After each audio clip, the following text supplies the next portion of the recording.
മധു മുല്ലശ്ശേരി തന്നെ ഈ പല ആരോപണങ്ങൾ പറഞ്ഞപ്പോൾ പറഞ്ഞു തോറ്റപ്പോൾ ചിരിച്ച സ്ഥാനാർത്ഥിയാണ് വി ജോയ് എന്നുള്ളൊരു ആരോപണമൊക്കെ ചാനൽ ചർച്ചകൾ പറയുന്നുണ്ടായിരുന്നു.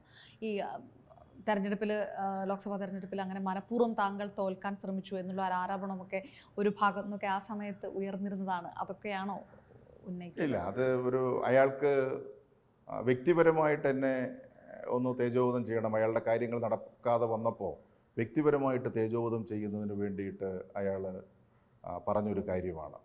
തിരഞ്ഞെടുപ്പിൽ എന്നെ സംബന്ധിച്ചിടത്തോളം ഏത് തിരഞ്ഞെടുപ്പാണെങ്കിലും പാർട്ടി തീരുമാനിച്ചാൽ പിന്നെ ജയിച്ചു വരാനുള്ളൊരു മാർഗ്ഗമാണ് ഞാൻ സ്വീകരിക്കാറുള്ളത്. അത് പാർട്ടിക്ക് നന്നായിട്ട് അറിയാം. ഇവിടെ ഇപ്പോൾ പാർലമെൻറ്റിൽ സ്ഥാനാർത്ഥിയാക്കുന്നതും ജോയി ആണെങ്കിൽ നന്നായിട്ട് ജയിച്ചു വരാൻ പാർട്ടിക്ക് പറ്റും. അവൻ പണിയെടുക്കും, അവൻ അതിനുള്ള സാഹചര്യമുണ്ട് എന്നുള്ളത് മനസ്സിലാക്കിയാണ് എന്നെ മത്സരിപ്പിക്കുന്നത്. 38,000 ആയിരുന്നല്ലോ അടൂർ പ്രകാശിൻ്റെ കഴിഞ്ഞ തവണത്തെ ഭൂരിപക്ഷം. എങ്ങനെയാണ് ഈ 645 650 വോട്ടിലേക്ക് എത്തിയത്? രായും പകലും പണിതിട്ടാണ്, എടുക്കാവുന്ന റിസ്ക് മുഴുവൻ എടുത്തിട്ടാണ്. ഞാൻ ചില ദിവസങ്ങളിൽ കാറിൽ കിടന്നാണ് ഉറങ്ങിയിട്ടുള്ളത്. രാവിലെ മുഴുവൻ ഈ പ്രചരണ വാഹനത്തിന് ശേഷം ഒന്ന് പറം കഴിവിയാൽ രാത്രി 11 മണിയോടുകൂടി പ്രധാന വ്യക്തികളെ കാണാൻ പോകണം, സംഘടനകളെ കാണാൻ പോകണം. കണ്ടിട്ട് ചിലപ്പോൾ കാറിൽ കിടന്നുറങ്ങിയിട്ടുണ്ട്, ചിലപ്പോൾ 2 മണിക്കൂർ ഉറങ്ങിയിട്ടുണ്ട്. അങ്ങനെ റിസ്ക് എടുത്തതാണ്.